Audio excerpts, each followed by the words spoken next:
नमस्कार दोस्तों, मेरा नाम है राहुल। तो दोस्तों आप सबके लिए ये जो वीडियो बहुत ज़्यादा इंपॉर्टेंट होने वाली है अगर आपका बीएसटीसी का इस बार का एग्जाम है। या दोस्तों क्योंकि आज की इस वीडियो के अंदर बात करने वाले हैं बीएसटीसी के वो महत्वपूर्ण प्रश्न जो आपसे इस बार के एग्जाम के अंदर पूछा सकते हैं। तो बिना किसी तरीके वीडियो को स्टार्ट करते हैं। सबसे पहला जो क्वेश्चन है वो आपको अपने सिम दिख रहा होगा कि पूरा स्थल आहड़ से प्राचीन अवशेष संबंधित है। यानी कि आपको बताना है कि आहड़ सभ्यता से जो हमें अवशेष मिले वो कौन सी चीज़ से संबंधित है, कौन से युग से संबंधित है, आपसे इस क्वेश्चन अंदर पूछा जा रहा है। दोस्तों बात करें यहाँ पर ऑप्शन की, तो दोस्तों मैं आपको बता दूं यहाँ पर सबसे पहला ऑप्शन मिल रहा है वो आपको मिल रहा है काशी युग। उसके अंदर दिया हुआ है आपका पर लोह युग। उसके अंदर दिया हुआ है आपका पर ताम्र पाषाण युग से। उसके अंदर दिया हुआ है आपका पर पुरा पाषाण युग से। मैं आपको बता दूं इसका जो करेक्ट आंसर होगा वो होगा आपका यहाँ पर ताम्र पाषाण युग, यानी कि ऑप्शन जो सी हो जाएगा वो हमारा इस क्वेश्चन का करेक्ट आंसर हो जाएगा। ठीक है, बढ़ते हैं आपका अगले क्वेश्चन तरफ। अगला जो क्वेश्चन है वो आपको अपने सिम दिख रहा होगा कि कौन सा पुरातात्विक स्थल अपने जिले से सम्मिलित नहीं है। इनके आपको बताना है कि ऐसा कौन सा आपको यहाँ पर ऑप्शन दे रखा है जो कि आपके यहाँ पर सम्मिलित नहीं है, आपको यहाँ पर बताना है। दोस्तों बात करें यहाँ पर ऑप्शन की, सबसे पहला ऑप्शन मिल रहा है वो आपको मिल रहा है कालीबंगा हनुमानगढ़, जो कि हमारा बिल्कुल करेक्ट है। उसके अंदर दिया हुआ है आपका पर बागोर भीलवाड़ा। उसके बाद दिया हुआ है आपका पर गणेश्वर सीकर, ये भी बिल्कुल ठीक है। लेकिन दोस्तों बात करें यहाँ पर बैराट उदयपुर, तो दोस्तों मैं आपको बता दूँ बैराट सभ्यता जो है वो आपके उदयपुर डिस्ट्रिक्ट के अंदर ना होकर ही आपके यहाँ पर जयपुर डिस्ट्रिक्ट के अंदर अवस्थित है। इस बात को आप यहाँ पर याद रखना, यानी कि ऑप्शन जो डी हो जाएगा वो हमारा इस क्वेश्चन का करेक्ट आंसर हो जाएगा। ठीक है, बढ़ते हैं आपका अगले क्वेश्चन तरफ। अगला जो क्वेश्चन है वो आपको अपने इसमें दिख रहा होगा कि राजस्थान के इन पुरातात्विक स्थलों में से कौन सा स्थल सिंधु घाटी सभ्यता का भाग नहीं है। यानी कि आपको बताना है कि सिंधु घाटी सभ्यता से रिलेटेड कौन सी सभ्यता आपकी नहीं दी हुई है। यहाँ पर सबसे पहला ऑप्शन दे रखा है वो आपको दे रखा है करणपुरा। उसके बाद दिया हुआ है आपका पर कालीबंगा। उसके बाद दिया हुआ है आपका यहाँ पर बिंजोर। उसके बाद दिया हुआ है आपका आहार। तो दोस्तों मैं बता दूँ आपका जो यहाँ पर करेक्ट आंसर होगा वो होगा आपका यहाँ पर कालीबंगा, यानी कि ऑप्शन जो बी हो जाएगा वो हमारा इस क्वेश्चन का करेक्ट आंसर हो जाएगा।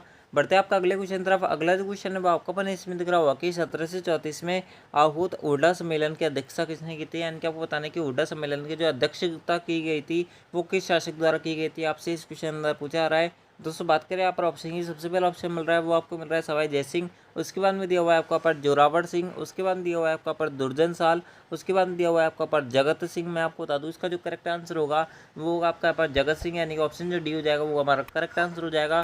दोस्तों एक कौन से पेपर के अंदर पूछा गया था वो भी हमने यहाँ पर लिख रखा है, आप जो यहाँ पर इसको पढ़ सकते हो। इसके साथ में मैं आपको बता दूँ इसकी जो अध्यक्षता की गई थी वो 17/7/1734 के अंदर की गई थी। इस बात को आप यहाँ पर याद रखना। पूरी जो डेट है वो आपकी यहाँ पर ये रहने वाली है, इनकी 17 जुलाई 1734 ईस्वी के अंदर हुड्डा सम्मेलन आयोजित किया गया था। इस बात को आप यहाँ पर याद रखना। बढ़ते हैं आपका अगले क्वेश्चन तरफ। अगला जो क्वेश्चन है वो आपसे यहाँ पर बोल रहा है कि राव जोधा ने किस वर्ष जोधपुर नगर की स्थापना की थी।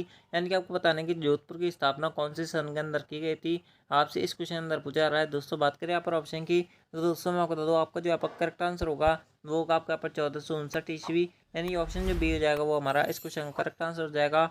आप जो कमेंट बॉक्स में हमें बताओ कि बीकानेर जो आपका रियासत थी, यानी कि बीकानेर जो वर्तमान में जिला है, इसकी स्थापना कौन से तारीख को की गई थी और उस दिन कौन सा पर्व था, आप जो इसका आंसर कमेंट बॉक्स में हमें बताओ। बढ़ते हैं आपका अगले क्वेश्चन तरफ। अगला जो क्वेश्चन है वो आपसे अपने इसमें दिख रहा होगा कि राजस्थान में किस स्थान से अंग्रेजी शिक्षा की सर्वप्रथम शुरुआत हुई थी।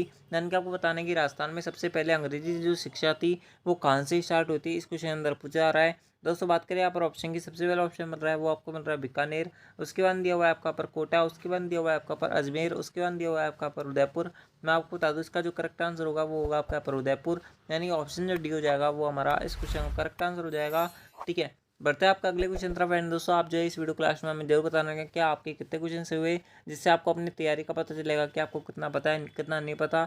आपको जैसे पता होगा कि अब आपके पेपर के अंदर ज़्यादा टाइम नहीं बचा है, आपके पास गिन चुन के 3 से 4 दिन बचे हुए हैं, तो आपके पास बहुत कम समय बचा हुआ है जिसके अंदर आप अपनी तैयारी को और मजबूत कर सकते हो। तो दोस्तों आप जो है इस वीडियो को लाइक करें, चैनल को सब्सक्राइब जरूर करें। एंड दोस्तों अगर आपने पहले वाली वीडियोस नहीं देखी है उनको जरूर से देखें, ताकि आपको अपने लेवल का, आपको अपनी तैयारी का पता चलेगा कि आपको कितना पता है कितना नहीं पता। इस बात को भी आप यहाँ पर याद रखना। बढ़ते हैं आपका अगले क्वेश्चन तरफ। अगला जो क्वेश्चन है वो आपको अपने इसमें दिख रहा होगा कि राजस्थान में 1857 की क्रांति किस स्थान से प्रारंभ हुई थी। यानी कि आपको बताना है कि 1857 की जो क्रांति हुई थी वो कौन सी जगह से स्टार्ट हुई थी, आपसे इस क्वेश्चन अंदर पूछा जा रहा है। दोस्तों बात करिए यहाँ पर ऑप्शन की, सबसे पहला ऑप्शन मिल रहा है वो आपको मिल रहा है नसीराबाद, जो कि हमारा करेक्ट आंसर होगा, आगे हमें पढ़ने की जरूरत नहीं है। यानी कि ऑप्शन जो ए हो जाएगा वो करेक्ट आंसर हो जाएगा। आपसे पूछा जा सकता है कि 1857 की क्रांति के समय राजस्थान में कुल कितनी छावनियाँ थी। इस बात को ध्यान रखना है कि आपकी टोटल 6 छावनियाँ थी, जिसके अंदर नसीराबाद भी आपकी एक छावनी थी, एरिनपुरा भी आपके यहाँ पर एक छावनी थी। एरिनपुरा के अंदर जो यहाँ पर क्रांति हुई थी वो आपके यहाँ पर 21 तारीख को हुई थी, इस बात को भी आप यहाँ पर याद रखना। ठीक है, बढ़ता है आपका अगले क्वेश्चन तरफ। अगला जो क्वेश्चन है वो आपको अपने इसमें दिख रहा होगा कि अक्टूबर 1857 में विद्रोह के समय कोटा के अंग्रेजी पॉलिटिकल एजेंट कौन थे, यानी कि आपको बताना है कि 1857 का जब विद्रोह हुआ था तो उस समय कोटा के जो यहाँ पर पॉलिटिकल एजेंट था यानी कि पीए जो थे वो कौन था, उनका नाम क्या था, आपसे इस क्वेश्चन अंदर पूछा जा रहा है। दोस्तों बात करें यहाँ पर ऑप्शन की तो दोस्तों मैं आपको बता दूँ इसका जो करेक्ट आंसर होगा वो होगा आपका यहाँ पर मेजर बटन, यानी कि ऑप्शन जो सी हो जाएगा वो हमारा इस क्वेश्चन करेक्ट आंसर हो जाएगा। इस बात को आप यहाँ पर याद रखना, ठीक है। बढ़ते हैं आपका अगले क्वेश्चन तरफ। अगला जो क्वेश्चन है वो आपको अपने इसमें दिख रहा होगा कि उस नेता को पहचानिए जो जयपुर प्रजामंडल में सक्रिय नहीं था, यानी कि आपको बताना है कि ऐसा कौन सा यहाँ पर नेता दिया हुआ है जो कि आपकी जयपुर प्रजामंडल का भाग नहीं था, आपसे इस क्वेश्चन अंदर पूछा जा रहा है। दोस्तों बात करें यहाँ पर ऑप्शन की तो दोस्तों मैं आपको बता दूं यहाँ पर सबसे पहला ऑप्शन मिल रहा है वो आपको मिल रहा है रामकरण जोशी, उसके बाद में दिया हुआ है दौलतमल भंडारी, उसके बाद दिया हुआ है आपका पर प्रयागराज भंडारी, उसके बाद दिया हुआ है आपका पर देवी शंकर तिवारी।